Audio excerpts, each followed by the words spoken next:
ಕಾಲುಗಳು ಪಾದಗಳು 2-4 ಇಂಚು ದೂರ ಇರಲಿ.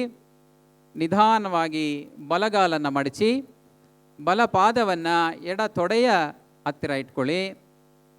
ಬಲ ಇಮ್ಮಡಿ ನಿಮ್ಮ ಮೂಲಾಧಾರ ಚಕ್ರಕ್ಕೆ ತಾಕಿರಲಿ.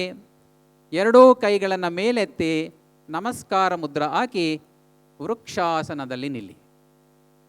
ಇದು ದೇಹದ ನರಮಂಡಲದ ಒಂದು ಬ್ಯಾಲೆನ್ಸನ್ನು ತರುತ್ತೆ.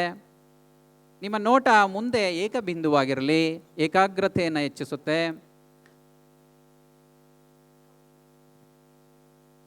ನಿಧಾನವಾಗಿ ಕೈಗಳನ್ನು ಕೆಳತನ್ನಿ, ಬಲಗಾಲನ್ನು ಇಳಿಸಿ. ಇದೇ ರೀತಿ ಎಡಬದಿಯಲ್ಲೂ ಮಾಡೋಣ.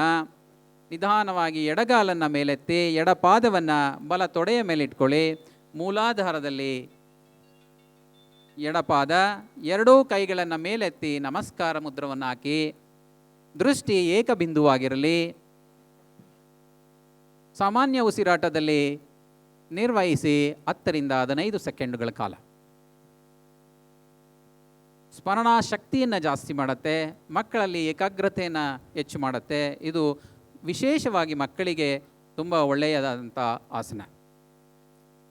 ನಿಧಾನವಾಗಿ ಕೈಗಳನ್ನು ಇಳಿಸಿ ಎಡಗಾಲನ್ನು. ನ್ಯೂಸ್ ಫಸ್ಟ್ ನಿರ್ಭೀತಿಯಿಂದ ನಿಮ್ಮ ಪರವಾಗಿ.